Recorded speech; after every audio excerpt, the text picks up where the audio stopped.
capítulo 11 do Evangelho de Jesus, conforme escreveu João, capítulo de número 11. João, capítulo 11. Glória a Deus. João, capítulo 11. Nós iremos ler a partir do versículo 1. João, capítulo de número 11, versículo 1. Quem encontrou, diga amém. Estava enfermo um certo Lázaro de Betânia, aldeia de Maria e de sua irmã Marta. E Maria era aquela que tinha ungido o Senhor com unguento e lhe tinha enxugado os pés com seus cabelos, cujo irmão Lázaro estava enfermo. Mandaram-lhe, pois, suas irmãs dizer: Senhor, eis que está enfermo aquele que tu amas. Jesus, ouvindo isso, disse: esta enfermidade não é para a morte, mas para a glória de Deus, para que o Filho de Deus seja glorificado por ela.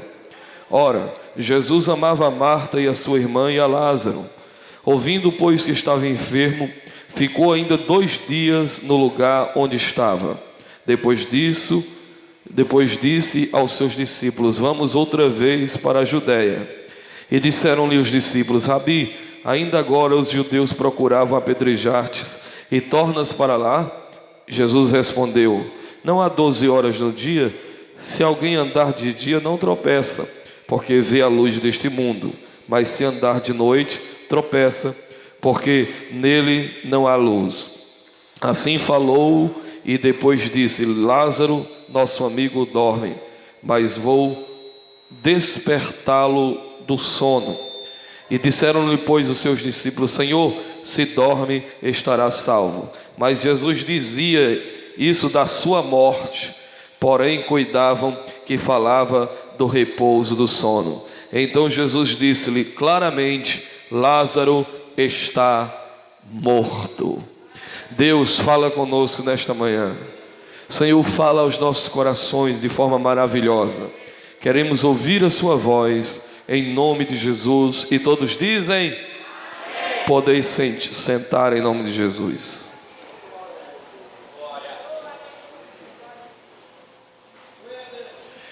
Meus queridos, todos nós somos diferentes. Todos nós temos impressões digitais diferentes. Todos nós nascemos em histórias familiares e de vida totalmente diferentes. Crescemos com histórias de vida diferentes. É possível que tenhamos em grande parte dos costumes da nossa vida gostos diferentes,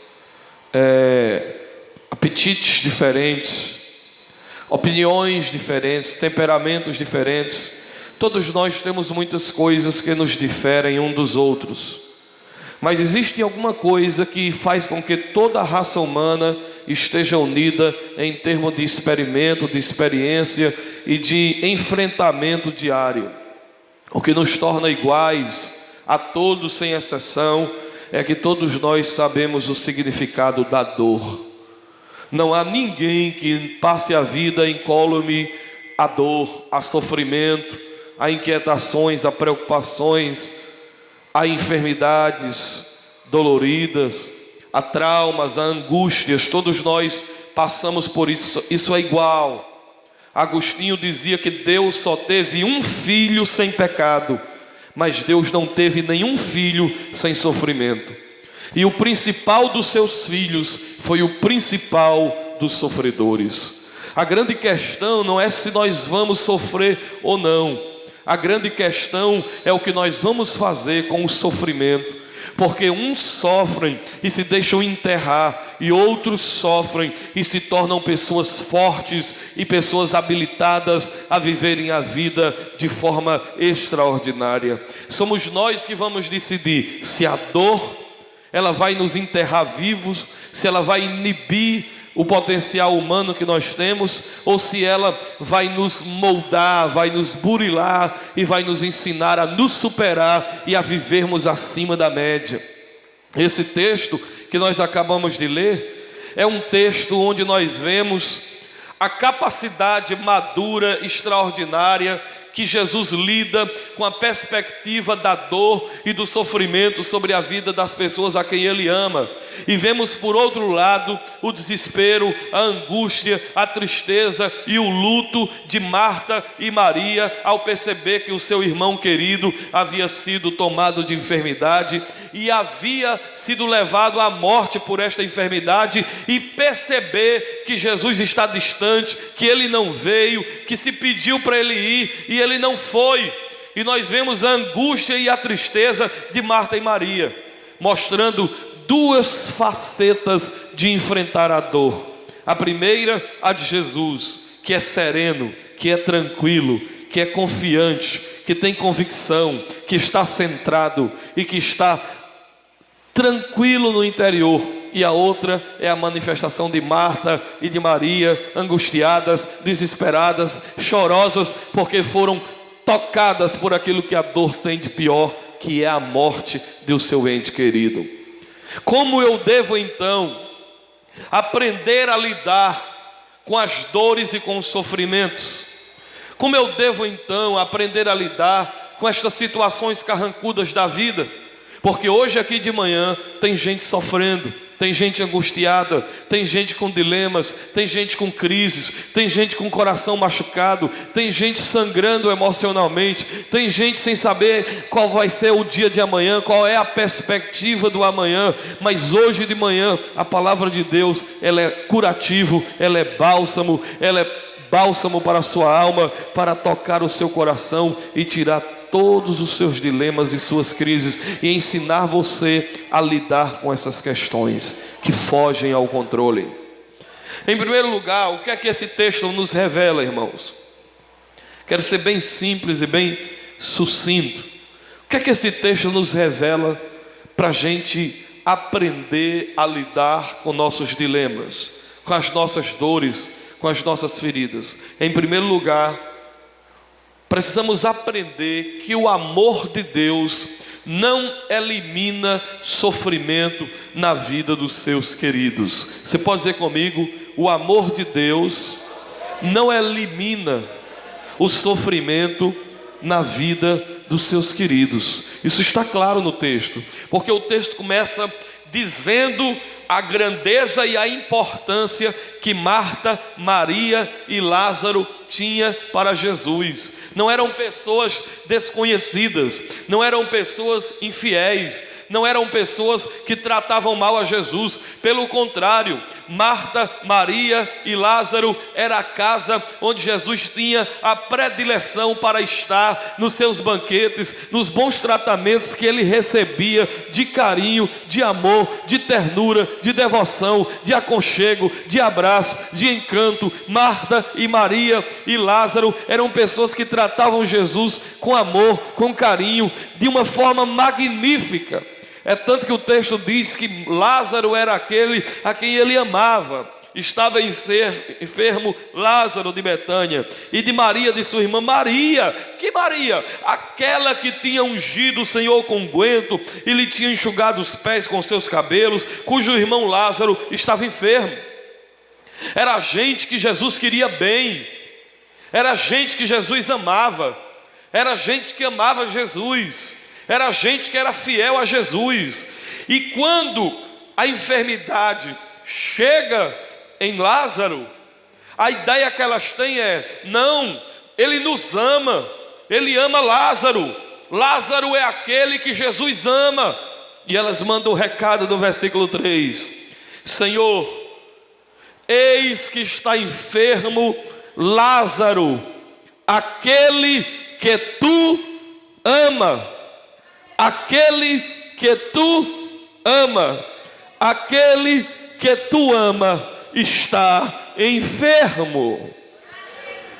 Nós temos uma ideia do amor de Deus como sendo algo que nos põe dentro de um cubículo, numa redonda indestrutível, inamovível, e a gente está imune à dor, a sofrimento, a gente está imune à angústia. A gente pensa assim: quanto mais Deus me amar, mais Ele vai me livrar de percalços, mais Ele vai me livrar de dores.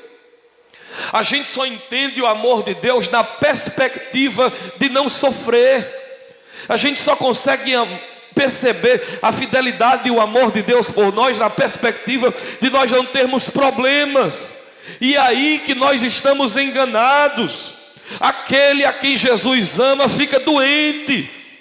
Aquele a quem Jesus ama tem crises. Aquele a quem Jesus ama fica desempregado.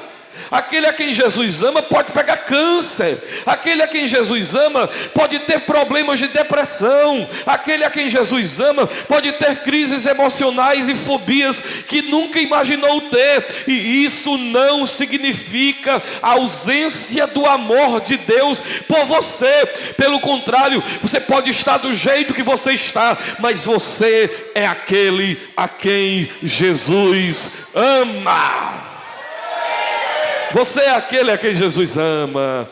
Isso é real. Olhe para o seu irmão e diga: você é aquele a quem Jesus ama. Mas pastor, mas eu estou triste. Mas pastor, mas a minha casa está um caos. Mas pastor, eu estou emocionalmente fragilizado em pedaços. Mas pastor, Jesus me ama. E por que nada dá certo para mim? Jesus me ama. Por que isso está acontecendo na minha vida? É porque isso é necessário acontecer justamente porque Jesus nos ama. O amor de Deus não significa que nós vamos ter um céu de brigadeiros, caminhos sem acidentes, céu sem tempestades, trabalho sem fadigas, que nós vamos ter sempre dias bons, que nós vamos ter sempre o nosso corpo condicionado à proteção total a respeito do que o mundo está vivendo. Não, você pega virose, você gripa, se o mosquito da dengue lhe ferroar, você fica com dengue, você pode pegar zika, pode pegar qualquer doença aí, porque nós não estamos imunes. O amor de Deus por nós não nos torna pessoas assim especiaisinhas, protegidas dentro de um cubículo indestrutível. Não, a gente também sofre. Porque eu vejo hoje em dia as igrejas evangélicas, principalmente as neopentecostais, dizendo o seguinte: se Deus te ama, você não pode sofrer. Se Deus te ama, você não pode ter problemas. Se você é amado de Deus, então você é especial. E elas entendem o fato de sermos especiais no fato de Deus nos livrar de todos os arranhões e topadas. E não é assim. O amor de Deus não nos livra destas coisas, mas o amor de Deus está conosco quando nós estivermos vivendo estes momentos de crise. E o que nos dá tranquilidade na alma é saber que mesmo estando no turbilhão do vento, da tempestade terrível, mesmo estando na fornalha da aflição, existe um amor que é maior do que a morte e que está sobre a minha vida e que não vai alterar o que Ele sente por mim. Você pode dizer para o seu irmão: Ele te ama.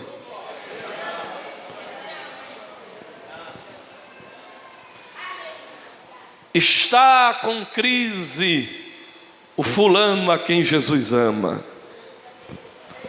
Está triste a irmã fulana a quem Jesus ama. E aí você vai numa igreja neopentecostal, está lá uma placa em cima: venha participar da campanha, pare de sofrer. Eu começo a sofrer só em ler a frase, porque é mentira.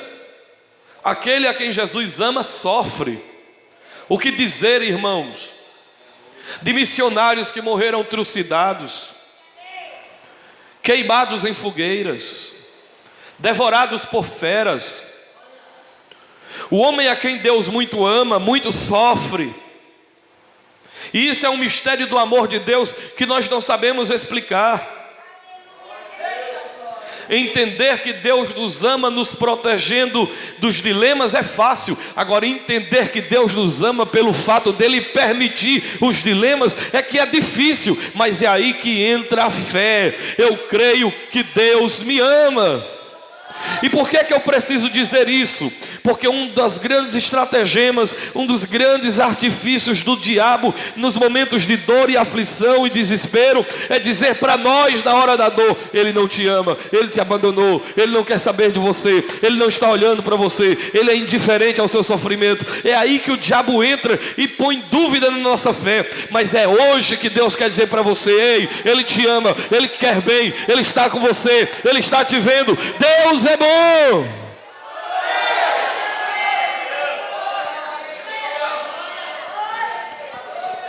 O amor de Deus não nos isenta de dores. Agora, sabe o que é mais interessante?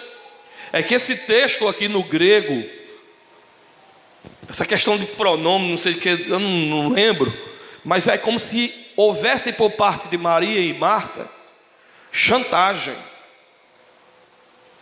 É como se as mulheres estivessem fazendo chantagem. Olha, venha logo, é Lázaro, não é Astrogildo, não é o fulano de tal dos anzóis, é Lázaro, aquele que tu amas. Como se fosse, olha, vem logo porque é aquele. É o especial. Não é um qualquer, é o especialzinho. Afinal de contas, quem aqui nunca pensou que é especial? Eu, quando era pequeno, eu achava que eu era melhor do que todos os outros meninos, e eu achava que eu era imortal e nunca ia morrer. Quem aqui de alguma maneira não se sente mais especial? Que Deus comigo é diferente com os outros, um negócio comigo é mais diferenciado, eu tenho um acesso mais a Ele do que os outros. É Lázaro aquele que tu amas. Mas Jesus diz, olha, eu sei que a Maria me ungiu, lavou meus pés, enxugou com seus cabelos. A Marta, quando eu chego lá, não para, não fica quieta, corre para um lado, corre para o outro, procurando me servir. E Lázaro é aquele amigão que me abraça, que fica perto de mim, que me quer bem. Eu não os deixei de amar, mas eu não vou agora.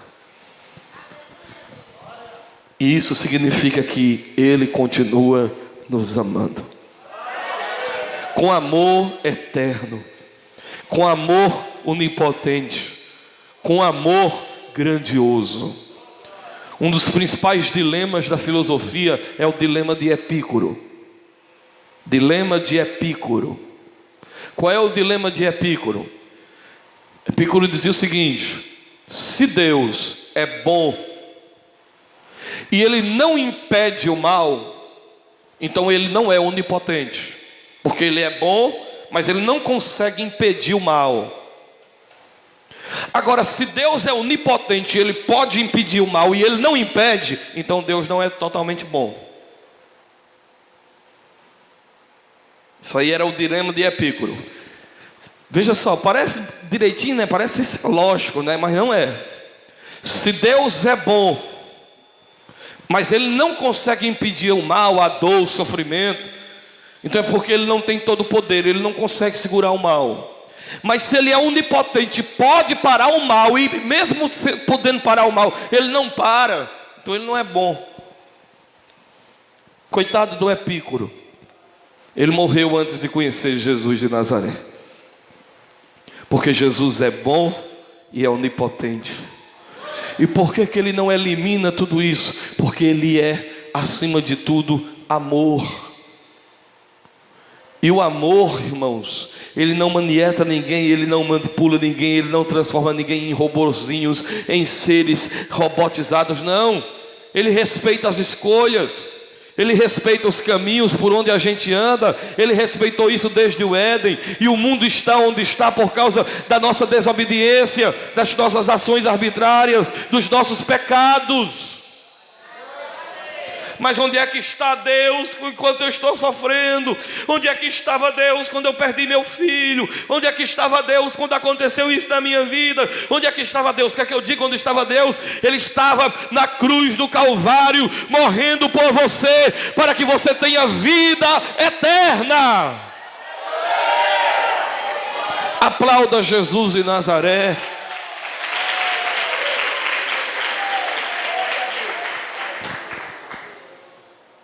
Segunda coisa, por que irmãos, que eu preciso aprender? Como eu posso aprender a lidar com as dores? Em segundo lugar, acredite que há propósitos da glória de Deus por trás do sofrimento. Você pode dizer comigo: há propósitos da glória de Deus por trás do sofrimento.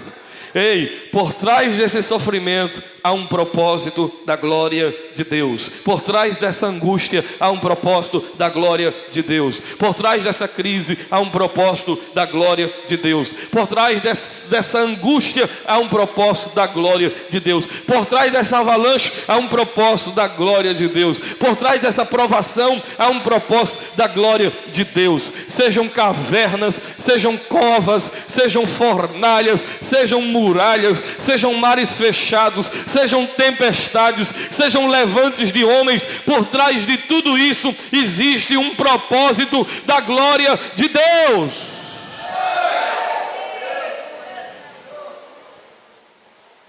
Jesus, ouvindo isso, disse: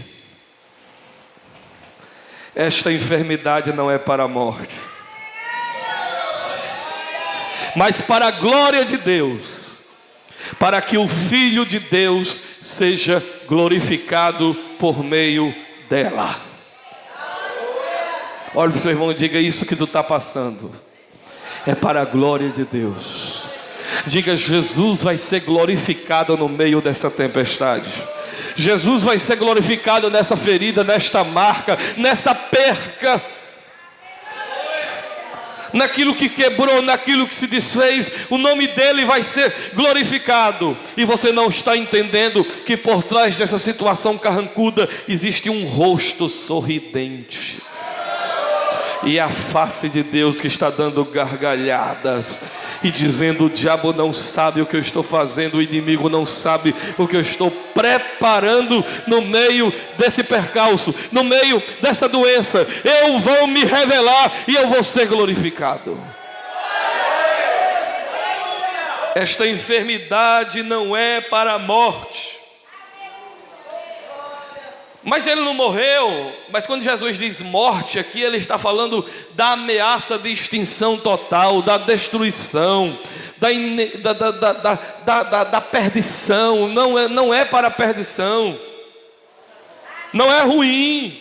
Por mais ruim que pareça ser, há algo bom a daí se extrair.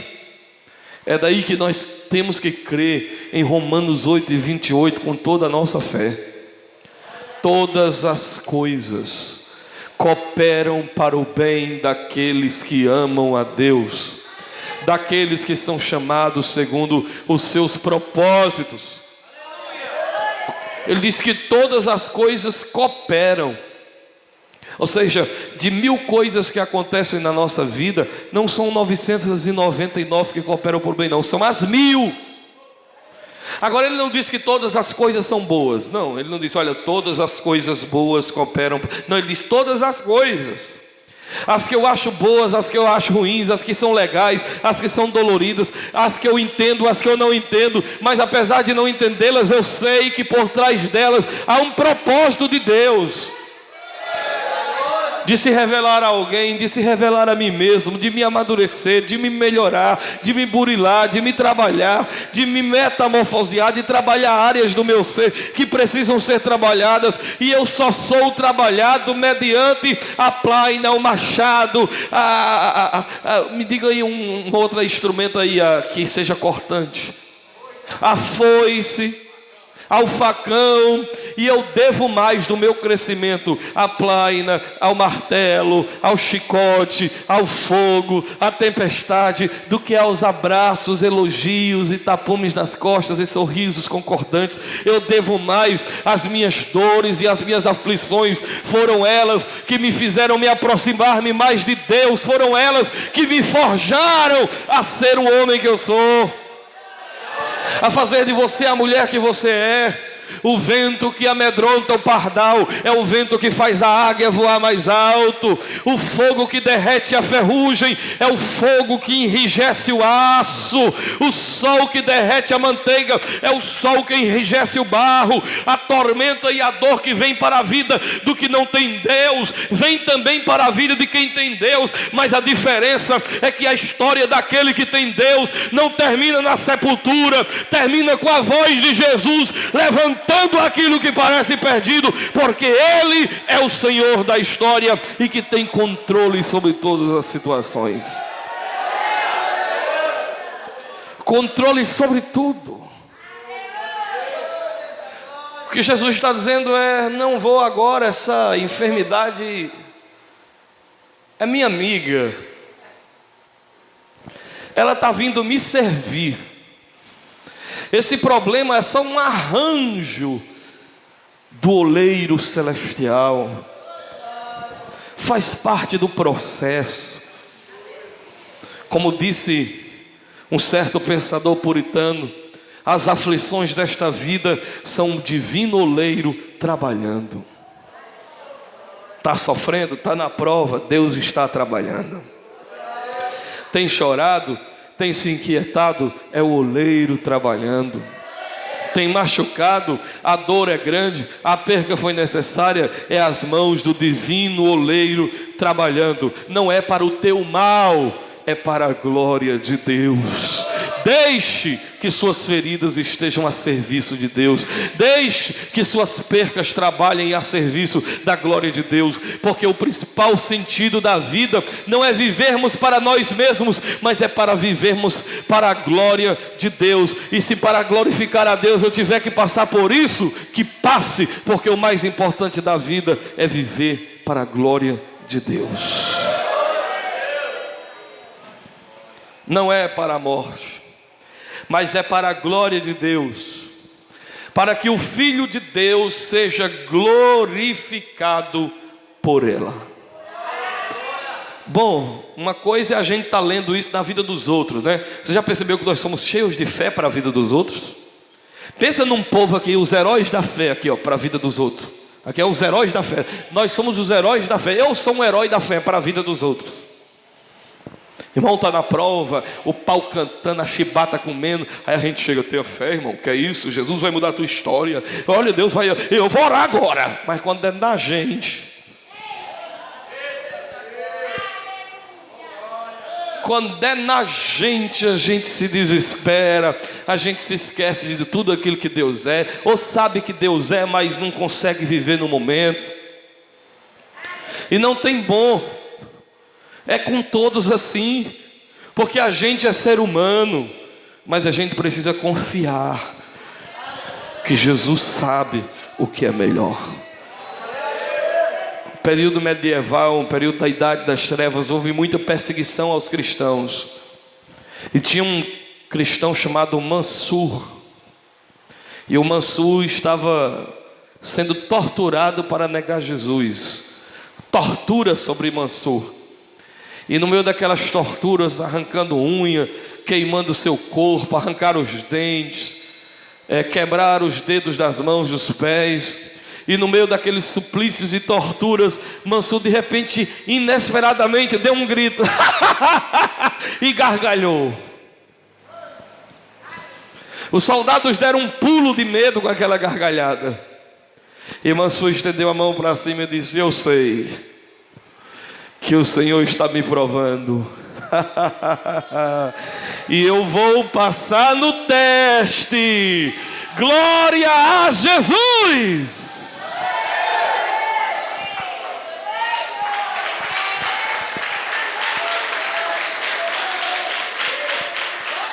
Está passando na prova, dê uma gargalhada para cima e diga: eu sei que tu está me provando, mas eu vou passar no teste. Eu sei que esse dilema tu está me provando, mas eu vou passar no teste.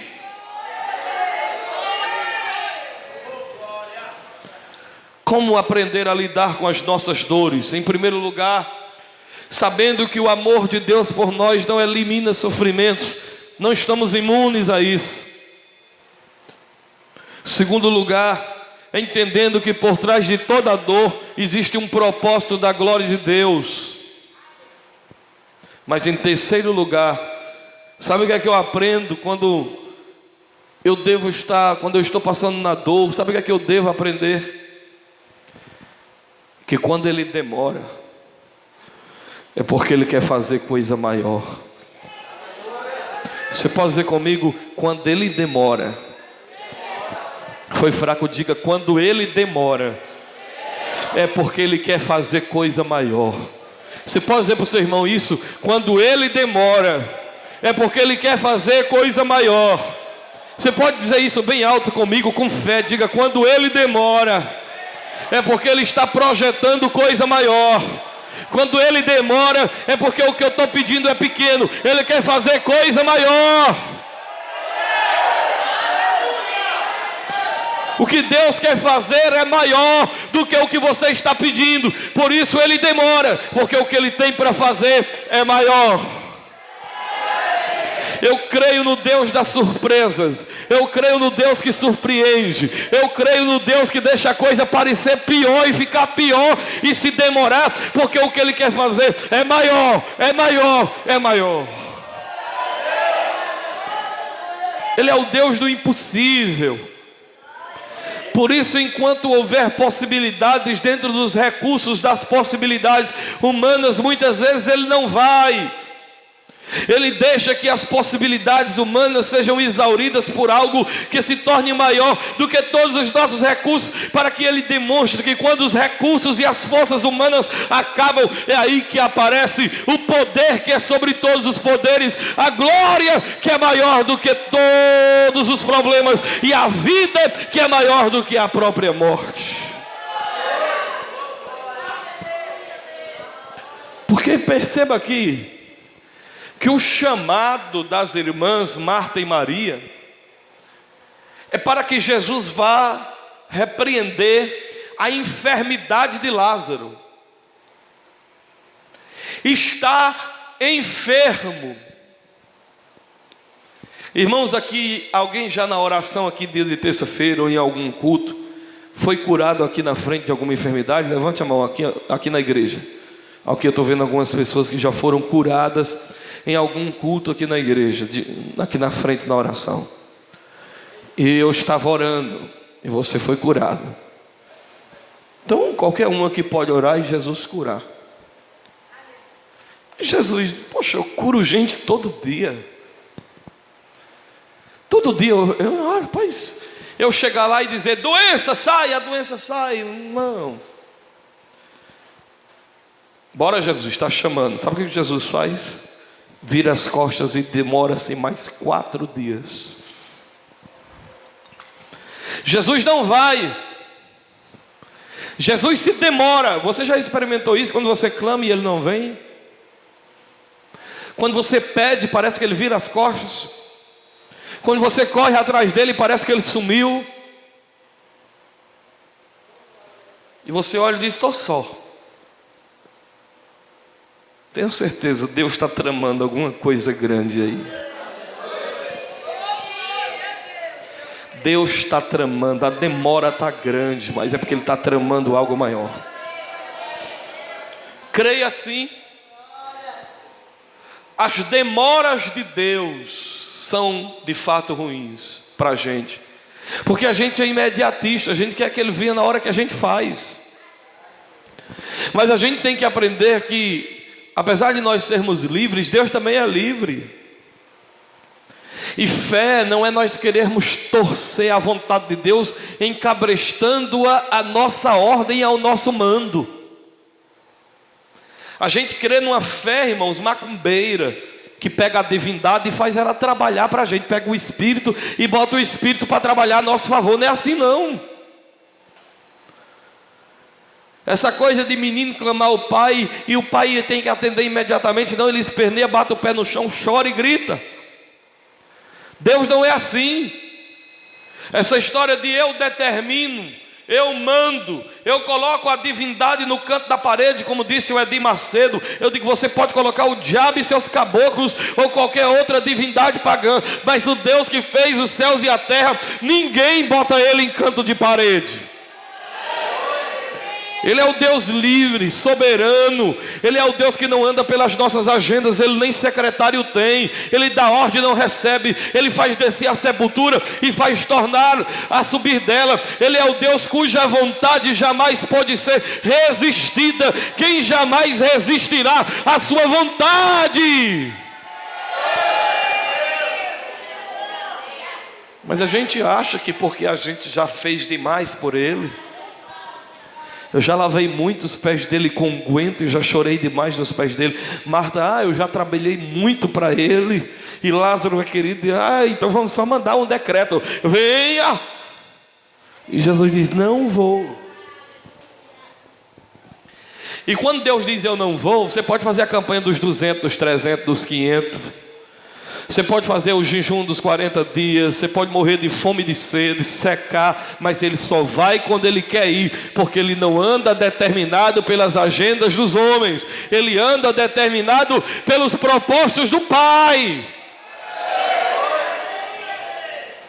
Fé não existe para adiantar Deus ou para atrasar Deus. Fé existe para me manter firme, Ele vindo ou Ele não vindo, Ele fazendo ou não fazendo, a porta abrindo ou não abrindo, o mar aberto ou fechado. Eu creio em Deus.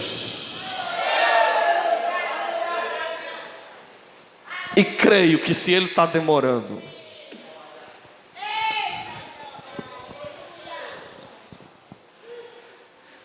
nós achamos que as demoras de Deus são acidentais.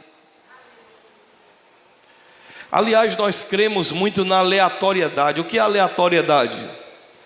Aleatoriedade é que pessoas que acreditam que as coisas acontecem na vida porque acontece, e não é aleatório.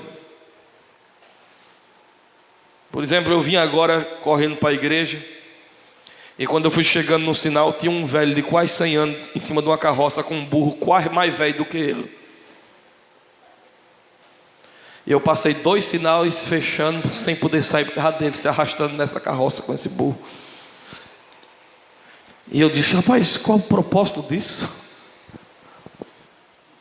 Sei lá, mas Deus sabia que tinha um velho no sinal para mim parar de chegar na igreja, perdendo 2 sinais, e eu sei lá por quê.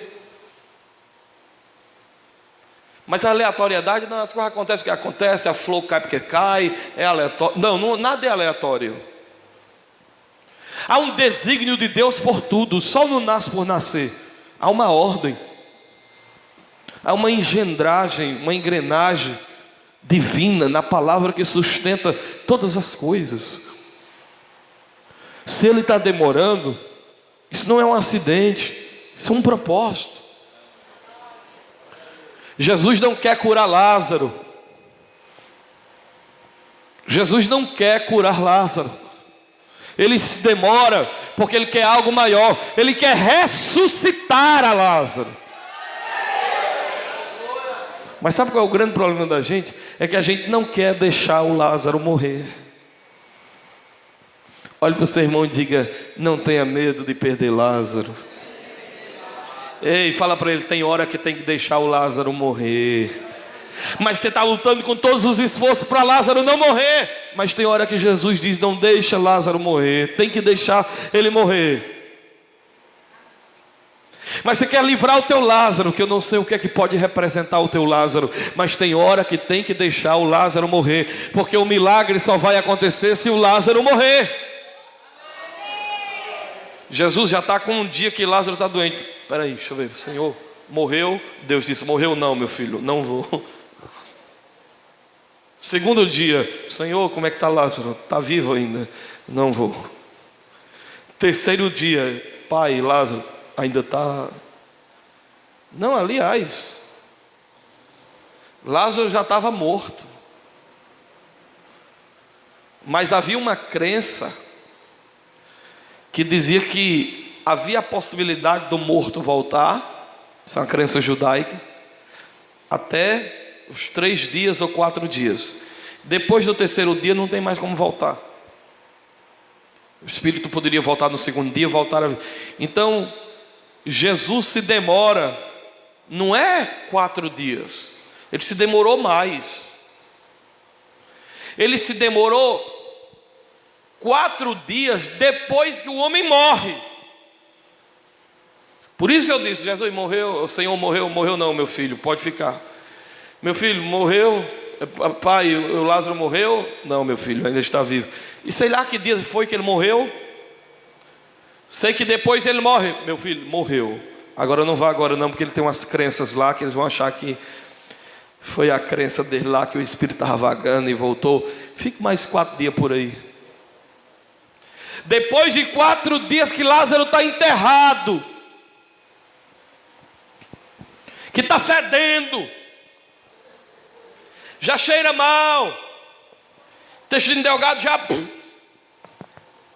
está tudo virando água, se decompondo, já tinha bicho. Aí Jesus diz: dormiu o amigo Lázaro de Betânia. Aí os discípulos: oxe, ele está dormindo? Não, meu Senhor, ele morreu mesmo, mas eu vou para lá. Eu vou para lá, e Lázaro há de ressuscitar. Mas Senhor, tem gente lá querendo te matar. Rapaz, vamos, porque eu estou indo não é na noite não, eu estou indo de dia, e quem anda de dia não tropeça, e quem anda de noite tropeça. Quando Jesus diz isso, eu estou andando conforme o propósito da vontade de Deus. Ninguém vai me matar agora. Agora vai chegar a noite, quando ninguém pode trabalhar. Vai chegar uma hora que a escuridão vai parecer, mas agora eu vou de dia. Agora de dia ninguém me pega. Ou seja, ele estava diante de um projeto eterno que ninguém podia interromper. E esse propósito é chamado dia. Se você está andando de dia, nenhum mal vai conseguir te destruir. Aí ele vai, quando ele chega lá, a Bíblia diz que Marta sai e Maria fica. Maria estava todo mundo chorando. Aí Marta sai correndo e Maria fica. É isso mesmo? Aí Marta chega: Jesus, se tu estivesses aqui, meu irmão não teria morrido. Mas eu sei que tudo quanto tu pedires ao Pai, o Pai te concederá. Marta, chama Maria. Aí Marta sai e chega: Maria, o Mestre está aqui e te chama. Eu acho lindo, dá um bom tema de mensagem. Maria, o Mestre está aqui. Você pode dizer isso para o seu irmão? Diga para ele: o Mestre está aqui.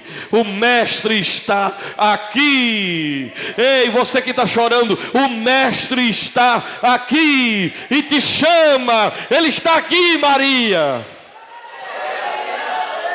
Aí Maria corre: não, morreu, já está fedendo. Aí Jesus olha para elas e diz: ele há de ressurgir, Lázaro há de ressuscitar.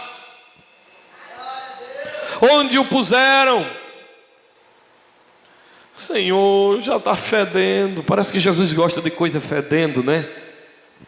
Porque quem aqui estava cheiroso quando ele chamou? Estava todo mundo fedendo, morto, em cima da pedra do necrotério, morto em delitos e em pecados, espiritualmente falando.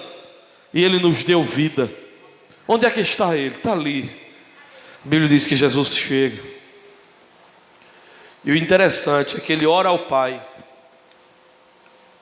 e diz o seguinte, gente: Pai, eu te dou graças, porque eu sei que Lázaro vai voltar a viver. Eu estou orando só para que eles saibam. E eu te dou graças. Jesus sempre dá graças antes do milagre acontecer. Pode começar a glorificar a Deus antes. Pode agradecer a Deus antes, porque Deus faz.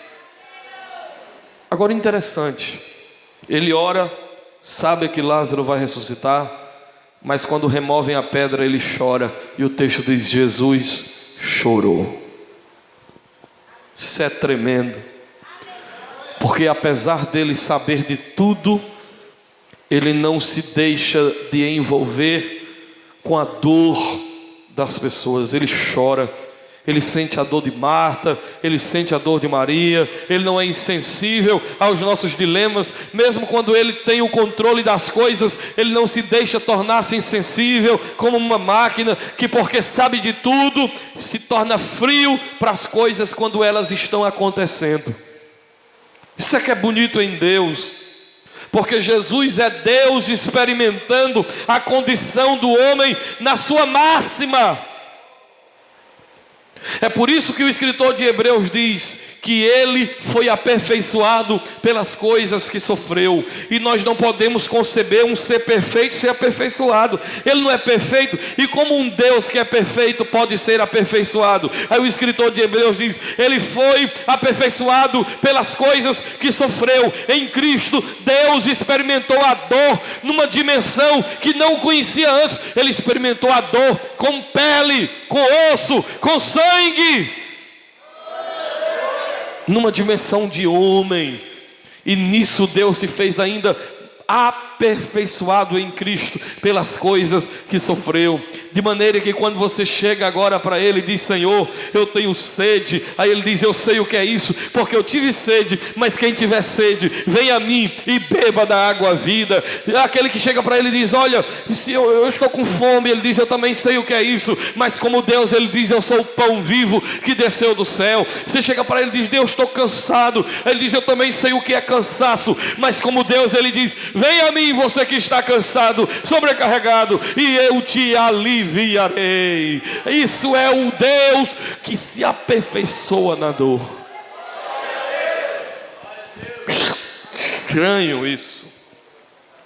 Eu estava uma vez no seminário, e agora ano passado eu comecei a fazer um seminário que me deram só um ano para mim ganhar o diploma do MEC, e eu não aguentei ficar.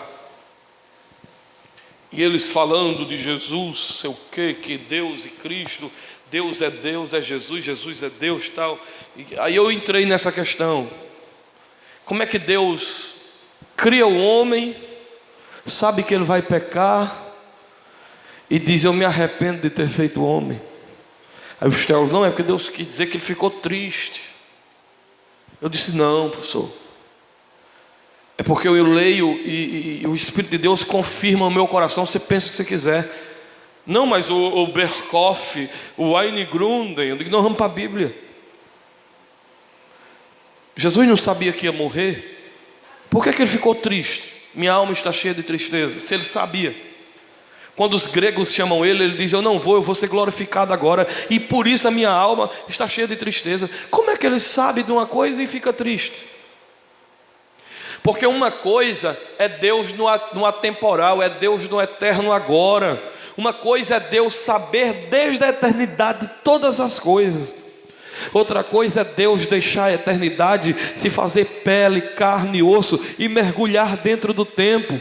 Por exemplo, eu sei que meu pai vai morrer, mas quando isso acontecer no tempo e no espaço, eu vou chorar.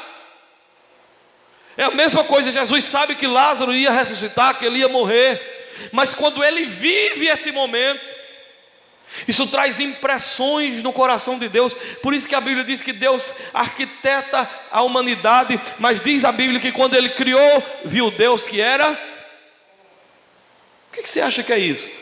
Era eu já sabia, não, é Deus sentindo um prazer. Epa, é bom. Eu sabia que eu ia fazer, mas quando eu fiz, eu senti um negócio bom. É bom, e viu Deus que é bom. Segundo dia, não, Deus, já sei o que é que eu vou fazer amanhã, já tudo acha. Quando ele viu, é bom. Aí ele teimou comigo. Eu disse: então como é que se explica Hebreus? Que sendo ele perfeito, foi aperfeiçoado pelas coisas que sofreu. Isso explica Jesus chorar. Ele sabe de tudo, mas ele se envolve com o que ele faz. Se envolve com nossa dor, se envolve com tua angústia, se envolve com tuas lágrimas, se envolve com tuas quedas e diz: eu estou aqui, remova a pedra e o resto é eu que vou fazer. Sabe o que é que a gente aprende na hora da dor? Que as nossas dúvidas e incredulidades podem se esconder por trás da doutrina. Você pode dizer comigo: as nossas dúvidas. Foi fraco, estão com fome. Diga, as nossas dúvidas e incredulidades podem estar escondidas por trás da doutrina. Oh, aleluia.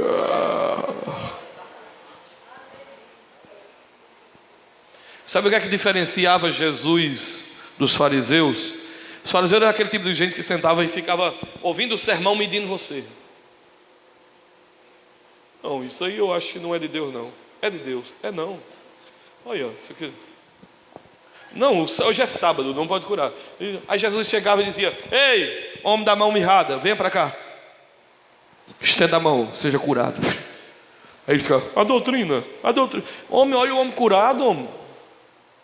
Não, mas a doutrina.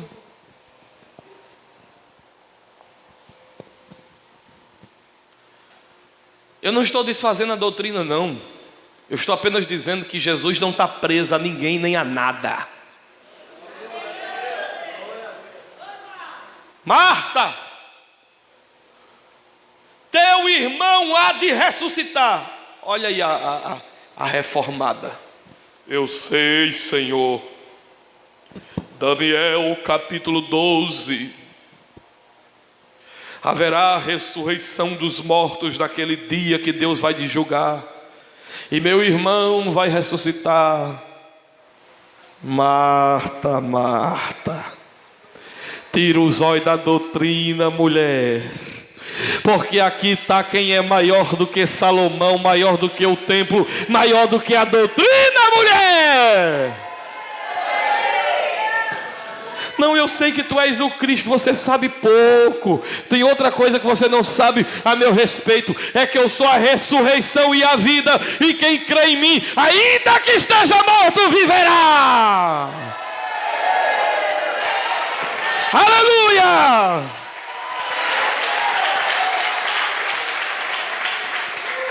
Muitas vezes a gente usa a Bíblia para justificar nossas incredulidades. E quando a Bíblia é usada, irmão, para eu justificar a incredulidade, eu estou num caminho ruim.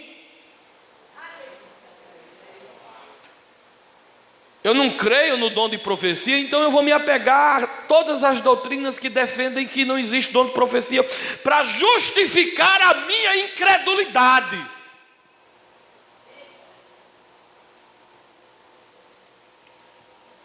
Eu não creio que Deus pode intervir na história, que Ele só interviu no passado, na época dos apóstolos. São os denominacionais, fundamentalistas, dispensacionalistas. Eles acreditam que Deus só fez lá nos dias, agora não precisa mais, cessou, agora o culto é aquela coisa, Aí chega Jesus, dá vista a um cego. Não, temos que verificar, isso aí deve ter sido algum fenômeno, porque não acontece mais hoje. E usa as doutrinas e tem 200 bilhões de argumentos para justificar a fé que eles têm na incredulidade insistente que está neles. Eu creio na palavra de Deus, na doutrina, mas eu creio num Deus que quando quer, Ele faz para desfazer, desfaz para fazer.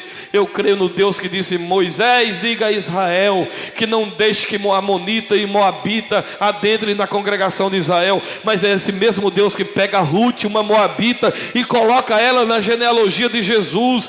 Eu creio no Deus que pega uma prostituta, pecado do qual Deus condena, mas Deus ordena que uma prostituta não seja destruída, mas se torne também referência na genealogia de Jesus. Eu creio no Deus que disse: Moisés, ninguém pode comer do pão da proposição, a não ser o sacerdote. Mas Davi entra lá com fome e come dos pães, porque a vida era mais importante naquela hora do que um rudimento tradicionalista doutrinário. Eu creio que a morte vai chegar e não vai ter pastor para orar e para você voltar a ressuscitar. Mas eu creio que se Deus quiser fazer isso, Ele pode fazer, porque Deus é livre e soberano para fazer o que Ele quer. Não é Jesus que serve a Bíblia, é a Bíblia que serve a Ele. Ele é maior do que a Bíblia, Ele é maior do que o templo, Ele é maior do que as tradições. Ele é o Deus supremo sobre todas as coisas. Ainda que Abraão tenha dito: Ninguém pode passar daqui para lá, nem daí, rico, passar para lá. Mas se ele quiser, ele bota. Se ele quiser, ele assombra todo mundo aqui hoje de manhã, enchendo as ruas de Cascavel de corpos de santos andando vivos aqui dentro. Como aconteceu quando Jesus bradou, foi visto corpos de homens santos andando dentro da cidade. Como ele fez, e nenhum teólogo explica o que são esses corpos andando dentro de Jerusalém, está tudo perdido. Ele nem toca no assunto que eles não dominam. Teólogo detesta assunto que eles não dominam. Eles odeiam, porque eles querem dominar tudo, até Deus eles querem botar dentro de uma jaula e dizer, é assim que ele é. Aí não sabe explicar Jesus descendo lá no mundo dos mortos e pregando aos espíritos em prisões que haviam sido desobedientes nos dias de Noé e aguardavam a longanimidade de Deus. E ele foi e abriu prisão aos presos e levou cativo o cativeiro, e subindo às alturas deu dons aos homens. Não, eu creio que Lázaro vai ressuscitar, está na doutrina. Não, tem algo que vai acontecer hoje aqui e é novo, Marta. Não é isso aí da doutrina, não. Eu não estou desfazendo a doutrina, eu só estou dizendo que eu sou maior do que ela. Existem coisas hoje que podem acontecer que não tem totalmente uma ligação com algo que seja certo da palavra, mas que vai acontecer de forma correta por Jesus, pela vontade dele. Como eu já vi coisas acontecerem que eu fico, meu Deus, essa é nova. Você diz, não pode acontecer nada se não tiver alguma ligação. E como é que você liga na doutrina, cuspir no chão, fazer lodo e largar nos olhos do cego? Lama com cuspe.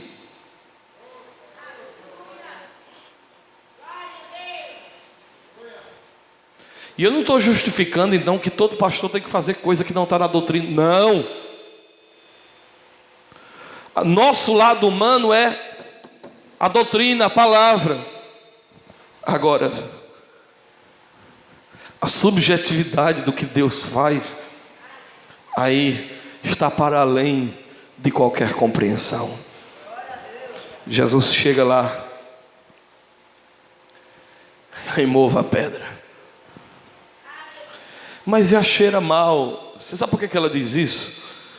Porque para o judeu, o defunto, morto, o cheiro de um morto, segundo as leis cerimoniais dos judeus, era algo, doutrinariamente falando, loucura em Israel. Mexer num túmulo, onde está um morto fedendo, nenhum sacerdote podia fazer isso. Mas ele remova a pedra. E Jesus chega na boca daquela sepultura e dá um brado. A Bíblia diz, revoltando-se no espírito: Lázaro!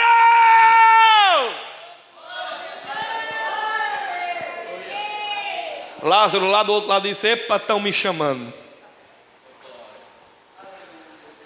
Sai para fora, rapaz! Eu não sei como é que estavam os bichos já em Lázaro, mas o coração começou a bater, a bombear o sangue, os órgãos que estavam se desfazendo, que se refizeram novamente. E milagrosamente, pelo poder da palavra de Jesus, Lázaro saiu vivo, com roupa de defunto, mas vivo. Aí Jesus olhou e disse, está vivo, mas está com roupa de defunto. Aí Jesus disse, desatai-o e deixai-o ir. Desatai-o e deixai-o ir. Foi isso que Jesus fez na minha e na tua vida. Agora escute isso aqui que eu termino agora. Jesus quer revelar algo tremendo nessa manhã sobre a dor e o sofrimento. Escute. O que Jesus quer revelar com esse milagre é que a resposta para a dor e o sofrimento não é a cura. Escute isso aqui. Jesus quer revelar com esse milagre que a resposta para a dor e o sofrimento não é cura. Ele pode curar, mas a resposta de Deus, a grande resposta de Deus para você que perdeu um parente com câncer, alguém sem os membros, um filho pequeno que morreu, como esses dias nós fizemos o sepultamento do filho do irmão Ramson, dengue hemorrágica, e ele chorando, agarrado comigo, dando glória, glória, glória, glória, glória, e clamou a Jesus, mas o menino faleceu. E você diz, mas Deus, como é que se responde isso? Aí Deus quer revelar na palavra que a resposta de Deus para a dor e o sofrimento, para a morte, não é cura, é a ressurreição dos mortos. A resposta de Deus para as dores e os sofrimentos, sabe qual é? É a ressurreição dos mortos. Um dia todo cego vai enxergar. Um dia todo canceroso vai ficar são. Um dia todo paralítico vai andar. Um dia todo que morreu do coração vai ressuscitar com um coração novo. O paralítico vai ressuscitar com pernas, os olhos com cegos, os surdos com ouvido. Quem morreu de alguma enfermidade vai ressuscitar com um corpo glorioso. Quando a trombeta tocar, nós vamos nos encontrar com Ele.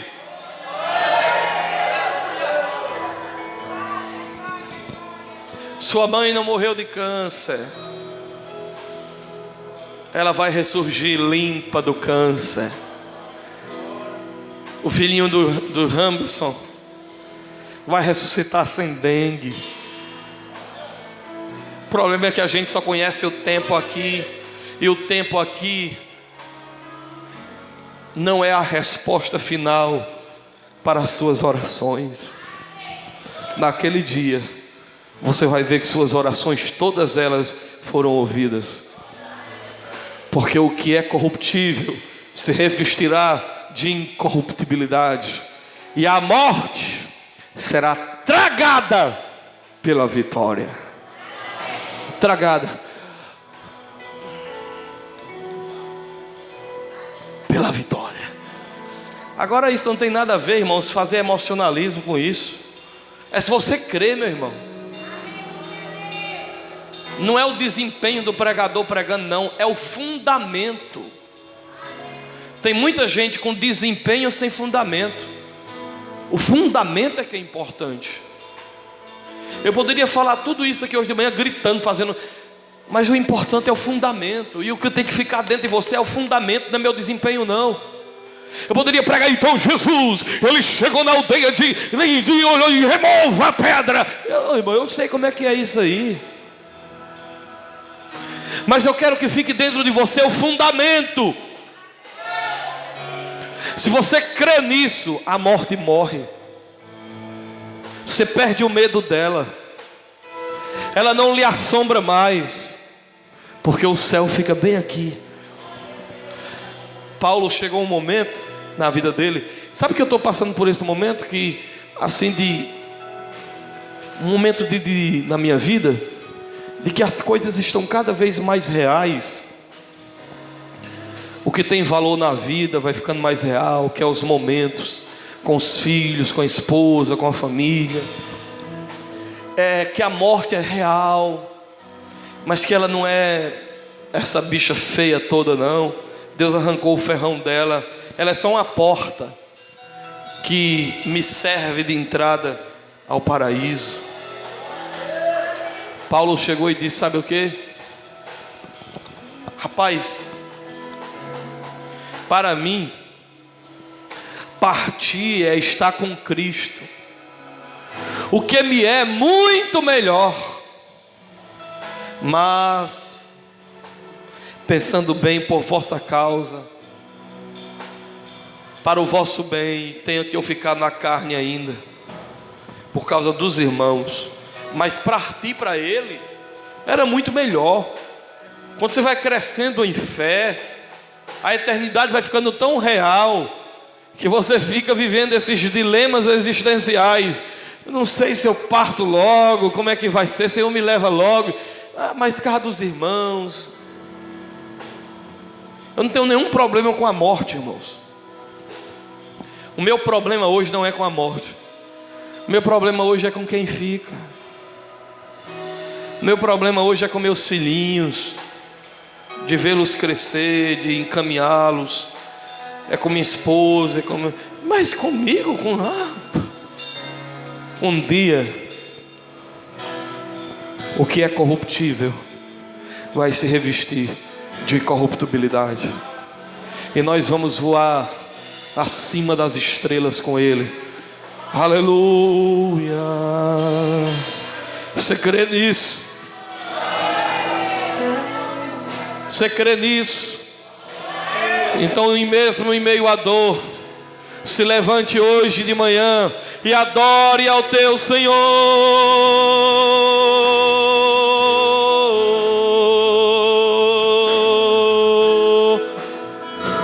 Louvado seja o Senhor.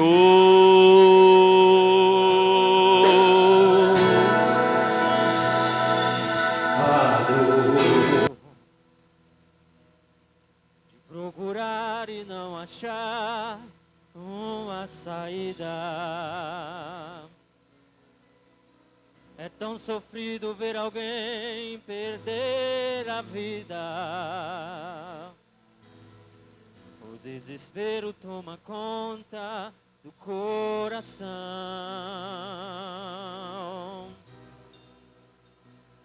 A dor, e se clamar a petição não respondida, e de esperar e ver a vida destruída, concluir que não existe mais o que fazer.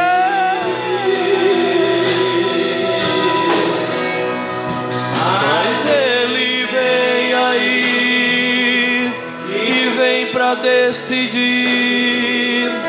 Se o seu caso está perdido, Ele faz o impossível, pois Ele tem poder. Ele te faz vencer. Se Ele é o teu amigo, o seu nome é Jesus Cristo. Se foi Ele quem apareceu depois de 4 dias que Lázaro morreu, naquela tumba fria, já não existia uma esperança, uma solução. E foi Ele quem apareceu, que Ele era a vida e a ressurreição. quando Ele disse, Lázaro, vem para fora, surpreendeu aquela multidão. Ele está além da medicina.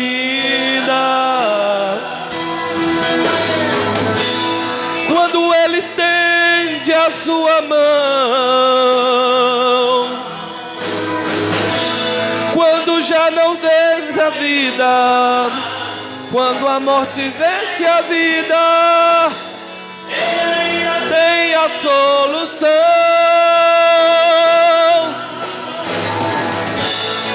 Ele vai além da medicina. Quando Ele estende as suas mãos, quando não se tem saída, quando já se perde a vida, Ele ainda tem a solução. Jesus. Deixa eu fazer uma pergunta. Tem alguém aqui hoje que deseja publicamente fazer essa confissão, de se entregar publicamente a Ele e dizer: Senhor, eu sou teu, eu quero me entregar a Ti. Se tem, vem aqui, que eu quero orar por você, entregar você nos braços seguros de Jesus de Nazaré. Tem alguém? Vem aqui agora. Ou se tem alguém que está afastado dos caminhos do Senhor e deseja hoje de manhã se reconciliar, hoje você pode voltar para Ele.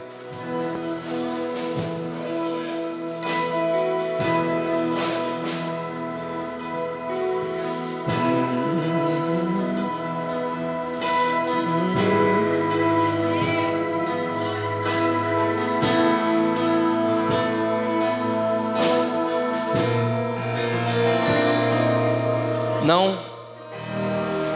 Mas quem hoje ouviu a voz do papai falar aqui do Senhor, saia daqui hoje, mas ainda firme em Jesus. E quando chegar esses momentos difíceis, lembre-se, Ele te ama, há um propósito da glória de Deus. Se está demorando é porque há um propósito maior. E use a palavra como fé para hoje, e não apenas para assegurar suas incredulidades por trás de doutrinas, porque Jesus pode fazer algo maior do que tudo que você já ouviu.